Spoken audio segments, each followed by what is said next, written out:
posible nating makita, especially with their average game duration in terms of wins. TNC, whenever they get the early game skills, sila ang number 1 sa pabilisan talaga ng pagtapos ng laro. Meanwhile, Kaya. Aurora's not falling behind. They are number 3. Oh, And that's okay. the Iksha. I like it versus the carry. It's a good matchup. Pero, Kaya siyang- Bene, maganda yung Iksha versus the carry in a potential Bane.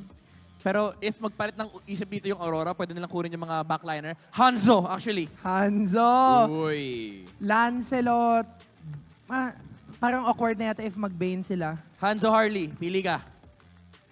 Hanzo. Or Amon, pwede rin. Bene, tingin ko nga Bene nga. Maganda yung Bene para Bene, diretso no? yung ulti. Yun, Hanzo, Harley, Bene, Amon, yan yung pinaka-pwede.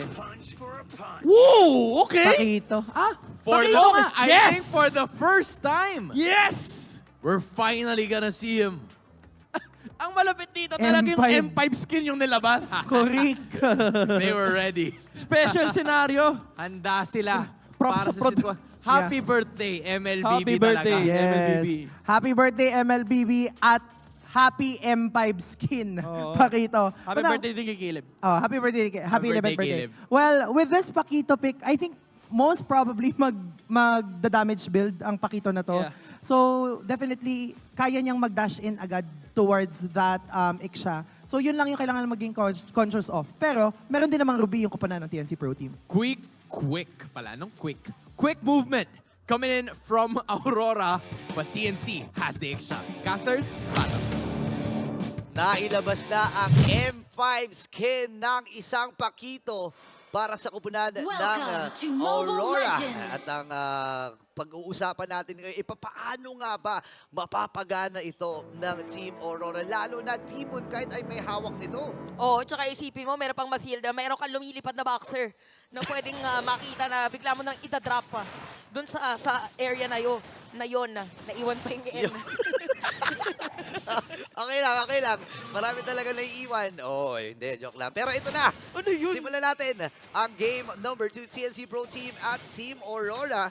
Maagang salubungan kagad sa magkabilang kupunan. Pero gusto ko yung sinasabi mo dito, Ate Chantel, na mabilis ang pag-ikot. Lalo na may Matilda sila nakasama dito.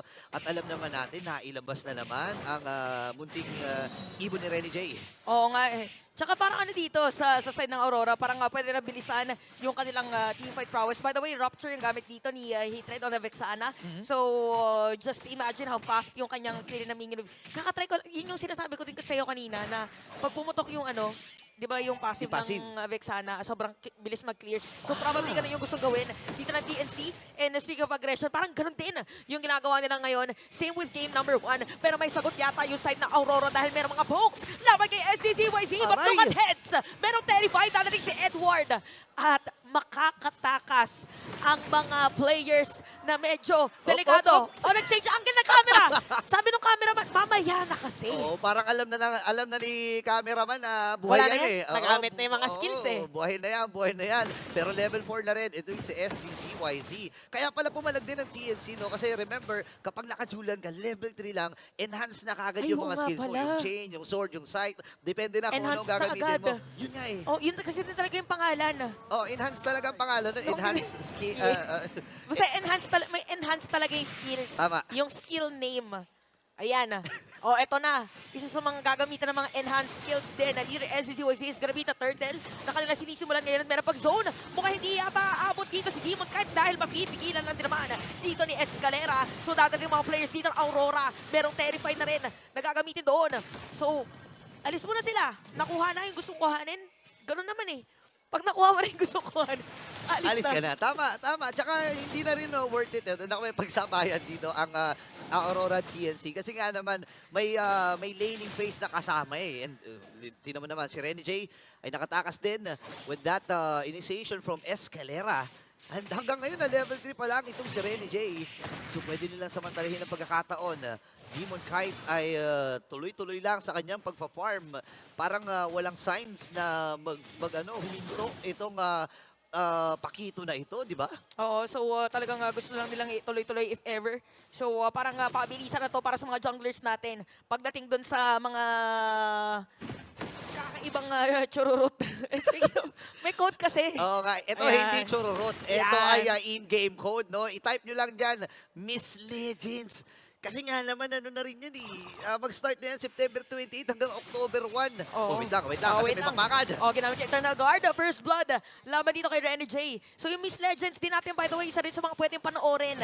So mini-series din siya, sinabi kanina ni Miss Chai, isa sa Oo. mga marketing natin from Munton. Oo, tsaka gustong-gusto ko yung mga cast dyan. Si Kailin, si Ayan, Kobe, ayan, si ayan, Crescenda. Oh, fight na! At si Domeng, grabe yung mga yung mga kilid moves. Ayun na. Tamang iwas na sa Domeng! Gendy. Domeng! Tamang iwas na sa Gendy si Domeng. Ang At si tibay! Domeng, kamunti ka pa nga makakuha ng kill sana, pero apat na players sa TNC na dun sa may top lane. Dadating si Yue, gagamitin Eternal Guard, si Kozen, kanya magiging target. Dadating na rin dito Si Renny J. si Renny J.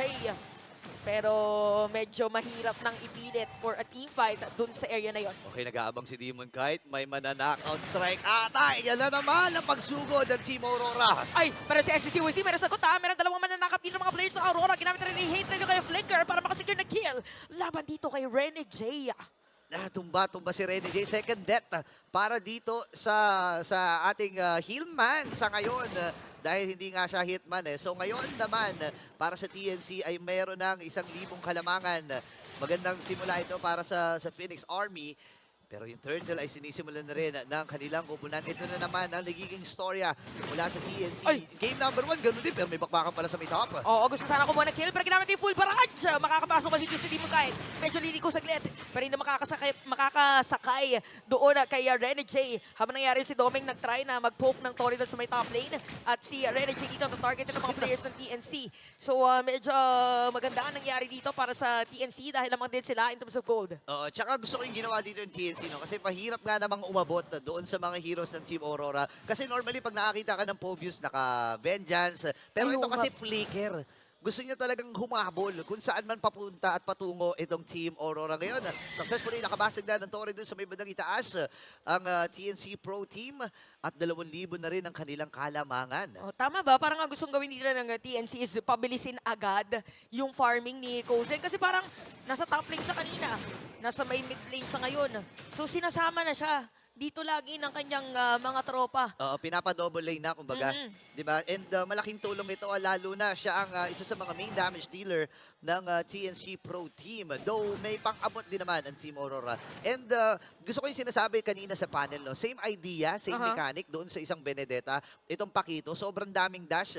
And alam mo naman, medyo nasanay kasi tayo na si Edward ang gumagamit ng nga pala. Pakito, no? Yung mga Edward Edward Balboa. Balboa. Na? Oh, so parang ano muna dito, iba muna ang ating makikita. So ginamit yung conceal by the way. So merong impormasyon ng mga players dito ng TNC. Nandito Domeng. pala si Domeng. Pero nandito na naman si Renny J at si Demon Kite. Ano ba yung sinasabi natin? Ay! Maglipad ng isang boxingero. Pero hindi tutuloy. Dito ng Aurora at si Heads naka-ready na rin para dun sa backup sana ng Aurora. Ang bilis ng reinforcement dito mula sa TNC, no? Sumama kagad itong si Heads doon sa may bandang itaas. Baka nga naman malugi ang kanilang kupunan. Ngayon, Team Aurora nangangapa pa rin kung ano ang mga next steps nila patungo dito sa ating mid part. Ang pinakahuling pagong ay buhay na rin. Nakaabang na dito ang TNC Pro Team. Target data nila itong top lane na si Doming na naman ang Oo. pinupuruhan. Talagang pinagigilan nila si Domeng! At si Renny J, biglang napuntahan na doon ng mga players ng TNC. So lumalaking kanilang kalamangan habang nangyayari yun. Sinisecure na pala din ni SDCYZ yung turtle. So biglang likudin muna dito ang play na side ng Aurora. Parang may aabangan dun sa... Ay, sino kayong makakasalubong? Sinong Heads? una makakaset up ng play? Yung duo ba dito sa may gilid? O yung dun sa may gitna ng TNC? Okay, atras muna dito. Heads pwedeng humabol. Nagamit niya yung kanyang ultimate. And si Demon Kite ay kailangan din lamang umatras. Ngayon, nasa 7 minutes and 25 seconds na tayo ng ating game. And hanggang ngayon, wala pa rin nakukuhang kill dito ang Team Aurora. And kailangan samantalahin ito ng TNC. Remember, nung game number 1, gantong-ganto rin. 3 death din kagad. Para kay Renny J. At nagmula yon sa lahat ng mga setup dito ni Escalera. Ngayong bilihan ng mga items. Heptasis para dito kay Demon Kite. And isa pang item para dito kay Domeng. actually, naka-golden staff. Golden staff pala yung nabili niya. Oh, ang ganda ng binili nga po dito na parang ganito rin nangyari kanina sa TNC versus Aurora. Difference lang is, nabibigyan na si Domeng. At Ayun na bibigyan na naman. ulit dito si Rene J. Gagamitin si Circle Eagle para na magkaroon ng konting shield ng time din para maklear yung wave dun sa may gitna. Habang si Demon kahit halos wala ng buhay, pero kasama niya rin naman si Edward kaya hindi itutuloy ni SDZYZ supposedly kill against him. Yeah, kailangan mo nang umiwas dito ni Demon kahit ilang beses na siyang tika ng mamatay sa mga nagiging action na inahatid dito ng CNC Pro Team. Habang nagsasama-sama sila dito sa may bottom lane, may plano ata sila. Iyahatid si Demon kahit o si Domeng doon sa pagpupuntahan dito ng Team Aurora. 30 seconds para sa unang Lord ng laban. Nakaabang din dyan si Escalera ng si Silip kasi flicker available para sa kanya any moment. Ay, pwede siyang sumetap dito, ha? Oh, tsaka pwede kasi pumasok. Ayan Ito na. na sinasabi mong pag-set up para sa side ng TNC. Kaya naman US gonna be down. Full barrage. Ginamit na rin. Walang mingin wave yung side ng TNC. Kaya hindi na masira yung tore doon sa gitna. SDZYZ is here as well para sumama. Para magkaroon ng another kill para sa kanila. Enter ng guard para matuldukan. Para exclamation point. Nakita natin Domeng. Boom! Ay makukuha na rin. Triple kill para kay Kozen doon sa may bandang gitna. At masira na nga rin nila yung tore habang si Edward pipilitin na depensahan yung dalawang minion. May kasama pang EG Boy para dito sa TNC. Galit na galit ang TNC dito. Nakita natin, hindi man lang nabigyan ng pagkakataong makasapak itong si Demon. Kahit same with Domeng, wala na rin yung aura doon. Yung Lord ay available na. Pwede na nga simulan ng TNC. And I doubt na makaabot at makahabol pa ang Team Aurora doon sa naging team fight. Ayun, pagpasok ni Rene G, hindi man lang naipagpag yung kanyang backpack doon. At hinahabol pa talaga itong si Domeng. Napagandang skill management para sa TNC at 7K na ang kanilang goal lead. Oh, speaking of management, nakadugtong din kasi siya sa mga heroes dito ng TNC. Parang lahat din ng mga heroes nila is technically merong crowd control. So even dito yung mga skills ng isang Vexana, even kay SDZYZ, kaya din siguro madali lang para sa kanila na mag-group up. It's something na kailangan ditong abangan ng Aurora dahil merong Lord ang TNC sa may middle lane. Okay, kailangan nila kumapit. Kung sino na naman para kay Escalera, sino kanyang uhulihin? Ayan na! Si Edward ang magiging target nila. Escalera is gonna be down, pero may pinito ng flicker. Ang full barrage, medyo bitin yung distansya. Pero yung Lord na dito pa rin ang kailangan depensahan. Aurora, ginamit na rin dito ang mga knock-up from Yue. Sakit! Habang si Heads ay medyo masasaktan. Sunog! Isang guhit na lang. Ay! Buhay pa rin. Dito si Heads. Napagpag yung apoy. Napagpag yung apoy sa damit dito ni Heads. At nakaligtas pa nga rin naman makaka-recall ng mapayapa ang Team Aurora dito. Maganda ang naging counter-engagement nila. Natunaw yung Lord. Pero hindi papayag dyan ng TNC. Parang isa pa ata ang gusto eh. Oo, Tora pa rin dito sa may bottom lane ang kanilang gustong kuhanin. Actually, pwedeng bantayan. Bonito yung purple buff dito ni Demon kahit. Pero based on the movement ng TNC, parang ayaw na rin nilang i-risk. Yung mga masisikat, feeling ko sa mga moments na ganito, napakaganda para kay Demon kahit yung mga medyo Masisikip na eskinita. masisikip na eskinita. Yun nga, mahirap dyan. Kasi dyan nasaksak si Elsa, sabi nga sa isang kanta. Pero ngayon, sa si Kozen ay maganda rin ang nagiging Ay, alam. ay! Hindi na naman nakalipad itong si Rene J. Fifth death para dito kay Rene J, pero walang minion wave yung TNC sa may middle lane. So inaantay na mag-flow dito yung top lane, even bottom lane. So grabe yung zone out na ginagawa and very consistent. By the way, si Escalera na haltakin. Kahit sino mga players dito ng Aurora na nasa harap. Ayan na yung minion na inaantay. Successfully yata masira nila. Trap na yung Elefante. At si Yue at tinarget to full barrage. Ginilit na rin para matarget na rin yung mga players dahil nasira na yung Torres sa gitna. Si Edward makawala na rin. Ito na yung pasundok. Para kay Demon kahit pa rin sapat pero nakasundok ng mga players dito ng TNC. Rene J is the only player left para dito sa side ng Aurora dahil mapapantay ang ating laban at tapusin pa na isang maniac para dito kay Kozen. TNC Pro Team para sa game